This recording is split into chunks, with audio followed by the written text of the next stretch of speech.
demi-siècle d'innovation dans la formation professionnelle, le podcast créé à l'occasion des 50 ans des Greta.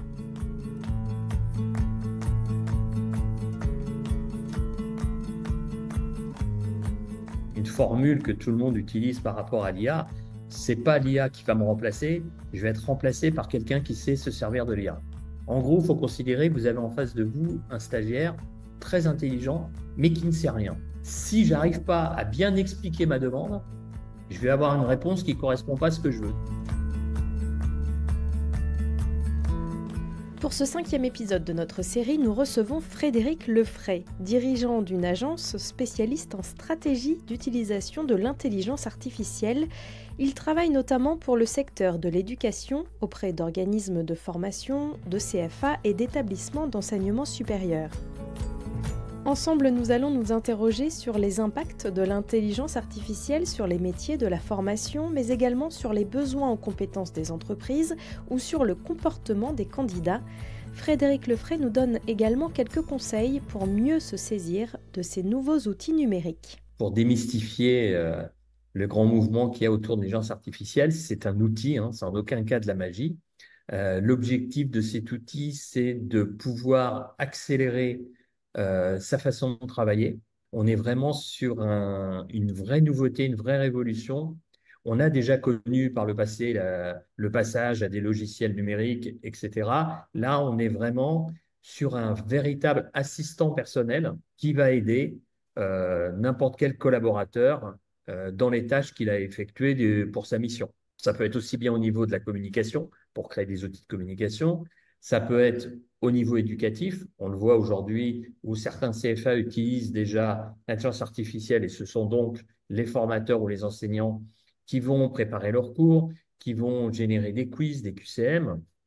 Et pour certains, vont aller encore plus loin, vont par exemple faire évaluer et corriger les exercices qui sont faits par leurs apprenants et par la suite pouvoir générer de nouveaux exercices en fonction du niveau de chacun des apprenants. C'est-à-dire que dans cette expérience-là, ça vous permet d'aller jusqu'à une personnalisation de l'enseignement, de la formation, en fonction du niveau de chacun. Et enfin, au niveau administratif, bien évidemment, c'est l'accélération et l'automatisation des process administratifs tels qu'on les connaît, que ce soit de l'analyse de texte, de la contraction de texte, de la comparaison, de la génération de tableaux Excel, etc. Donc, la ligne directrice de l'ensemble de ces éléments, c'est surtout de gagner du temps pour non pas remplacer les personnes, mais au contraire être au service des personnes pour leur permettre de dégager plus de temps pour aller sur des missions à plus forte valeur ajoutée et passer plus de temps sur des cas plus complexes.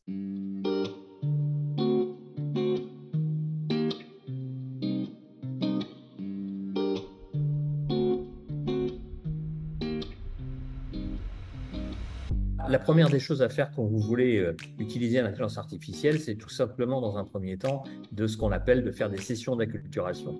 C'est-à-dire vous former déjà à la compréhension, comment ça fonctionne, quel est le processus qui est derrière pour que ça génère des mots, des textes, de l'image, etc.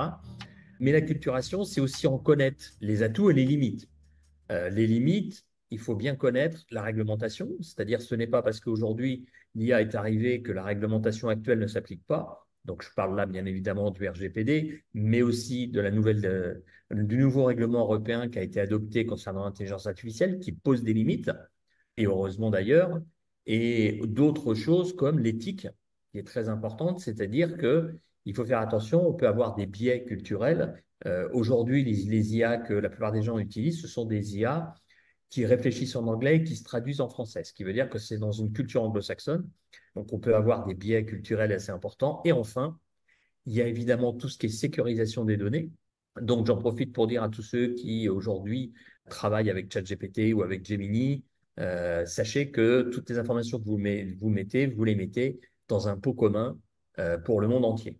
Donc, c'est important d'anonymiser les requêtes. Oui, parce que nos amis québécois disent requêtes et nous, en France, on dit prompts. Donc voilà, donc n'hésitez pas quand vous faites un prompt d'anonymiser totalement les informations pour éviter que vous puissiez distiller des informations sensibles, ou en tout cas qui sont accrochées à un nom de quelqu'un et qui pourraient ressortir par un autre prompt, une autre requête que quelqu'un d'autre pourrait faire par la suite. Donc ça, la sécurisation des données, c'est extrêmement important. Et enfin, la transparence. Et c'est là que, au cours d'une session d'acculturation, vous avez des formateurs, des dirigeants, etc., qui doivent décider, avec une charte d'utilisation de l'intelligence artificielle, qui, à l'intérieur du CFA, du Greta, va utiliser l'IA, de quelle manière, qu'est-ce qu'on a le droit de faire, pas faire, et comment est-on transparent auprès des parents, auprès des formateurs, auprès du grand public, auprès des financeurs, c'est-à-dire si je génère des vidéos, si je génère des textes, est-ce que je vais informer ou pas que j'ai utilisé l'intelligence artificielle par rapport aux éléments que je vais diffuser. Alors, on est au début, donc c'est vrai que tout le monde tire un peu partout dans tous les sens, etc. Mais il faut, le principal avant de se lancer, c'est de mettre des règles qui, bien évidemment, peuvent évoluer avec l'avenir, mais des règles, avec une règle d'abord qui est de bon sens, qui est très simple, c'est que rien ne sort à l'extérieur du Greta du CFA réalisé par l'intelligence artificielle sans qu'il y ait une validation humaine.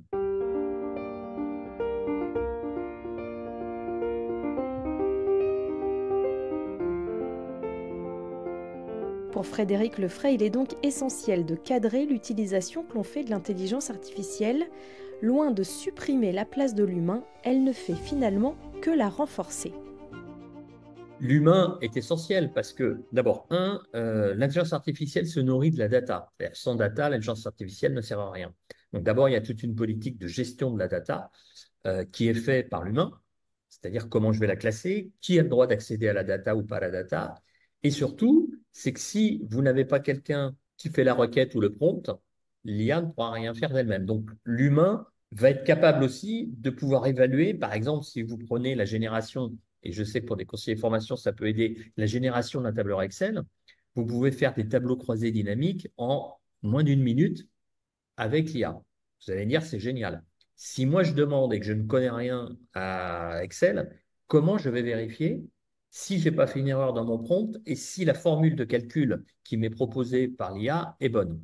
Voilà. Donc, on a besoin d'une validation humaine. Alors après, évidemment, ça va s'entraîner, et après, ça fonctionne tout seul. Mais l'humain, il faut bien considérer que l'IA n'est qu'un outil.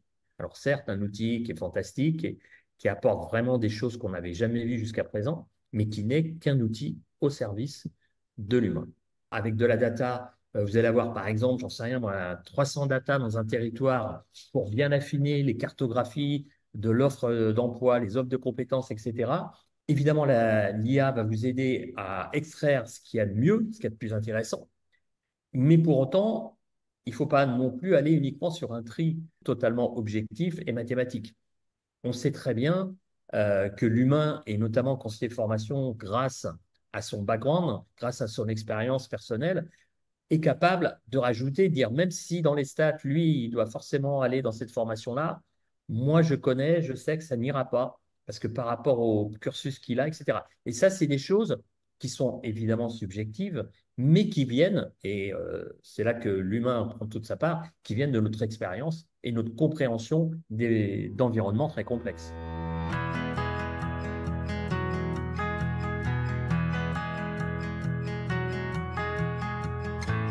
Et du côté des candidats, que change la généralisation de l'utilisation de l'intelligence artificielle?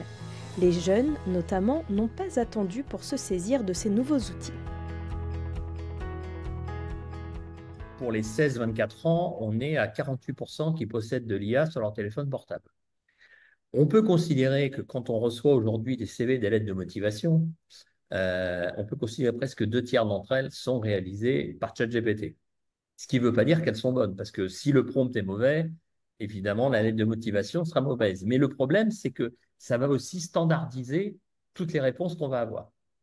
Et donc, vous, si vous lisez toujours des lettres de motivation qui sont toujours les mêmes, à un moment donné, ça va lasser, ça va être compliqué de déterminer quel est le meilleur. Et c'est là où il faut que nos apprenants comprennent bien en termes d'acculturation comment le plus humain va faire la différence. C'est qu'est-ce que je vais rajouter de plus qui va me permettre de faire la différence dans un monde qui va devenir standardisé, en tout cas dans la réalisation de documents comme celui-ci.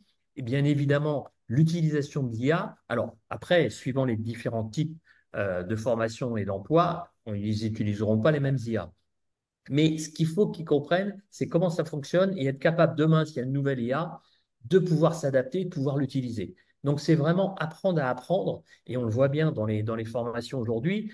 On a déjà des formateurs qui utilisent l'IA pendant les formations, ce qui n'en fait pas des apprenants plus idiots ou plus incultes que les autres. C'est tout simplement qu'aujourd'hui, avec toutes les technologies qui sont à notre disposition et qui vont arriver encore plus dans les années qui viennent, ce qu'il faut surtout qu'on apprenne à nos étudiants et à nos apprenants, c'est de la culture générale. Pourquoi? Parce que c'est la seule façon qui vous permet d'avoir un recul par rapport à ce qui vous arrive.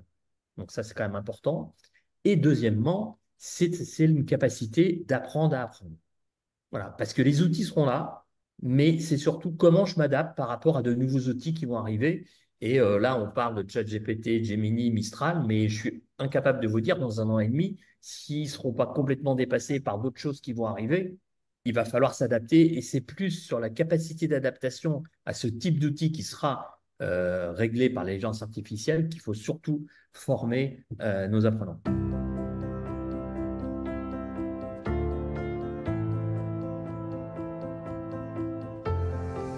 L'apparition de l'intelligence artificielle dans tous les domaines de nos vies s'accompagne d'inquiétudes. Quelles sont les principales craintes dans le domaine de la formation? Frédéric Lefray a son avis sur la question. Il y a plusieurs types d'inquiétudes. Il y a d'abord une inquiétude de la part des formateurs, parce qu'aujourd'hui, vous avez des IA, même avec des applications d'IA sur Internet, etc., qui permettent de corriger votre copie chez vous. Imaginons que l'IA vous donne 20 sur 20. Vous venez en classe, vous donnez l'exercice, le professeur vous donne, ou le formateur, vous donne 14 sur 20. Imaginez derrière le dialogue pour dire, attendez, je ne comprends pas, l'IA m'a donné 20 sur 20 et vous me donnez 14 sur 20. Donc, il y a déjà ce problème-là. Deuxièmement, c'est vraiment la fracture numérique. Quel est l'intérêt aujourd'hui de continuer à donner des devoirs à la maison, sachant que ces devoirs, même si la personne recopie à la main, vont être générés par l'IA? Ça veut dire, est-ce qu'on va donner une note au prompt? Vous aurez ceux qui savent prompter, ceux qui ne savent pas prompter, mais ça ne veut pas dire parce qu'il ne sait pas prompter que pour autant il n'a pas bien compris l'exercice. Donc ça par contre, c'est une vraie difficulté. Et en autre difficulté, ça va être la transparence, c'est-à-dire que à terme, est-ce qu'il ne va pas y avoir une suspicion pour dire à chaque fois que j'ai un exercice, je reçois un mail, je reçois un document, etc., est-ce que c'est l'IA qui l'a fait ou est-ce que c'est un être humain? Parce que, encore, pour beaucoup de personnes, l'IA n'est pas un outil, l'IA est quelque chose un peu vaporeux comme ça au-dessus de nous qui va prendre notre place. Donc là, en termes de transparence, il va falloir vraiment faire preuve de pédagogie. Et ce n'est pas parce que j'ai utilisé de l'IA dans le mail que je vous ai fait ou dans le résumé que je vous ai fait que pour autant, j'ai rien fait et c'est l'IA qui a décidé toute seule.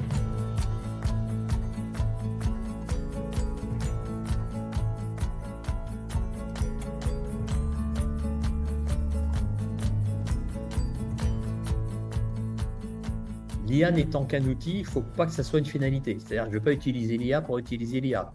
Pourquoi je l'utiliserais? Pour me faire gagner du temps. Mais dans quel cadre? Moi, c'est surtout ça qu'il faut déterminer. C'est d'abord, qu'est-ce que je veux? Je sais d'abord en amont ce que l'IA peut générer comme gain d'efficacité, gain de productivité, ce que vous voulez.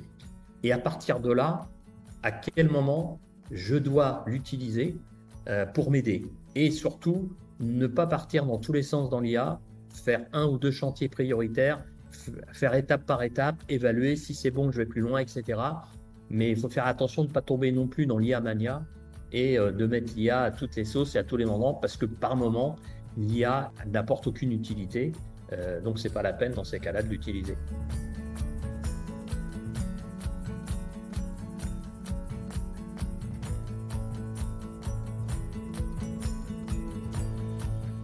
C'est la fin de cet épisode. Un grand merci à notre invité Frédéric Lefray. Un demi-siècle d'innovation dans la formation professionnelle est un podcast créé à l'occasion des 50 ans des Greta.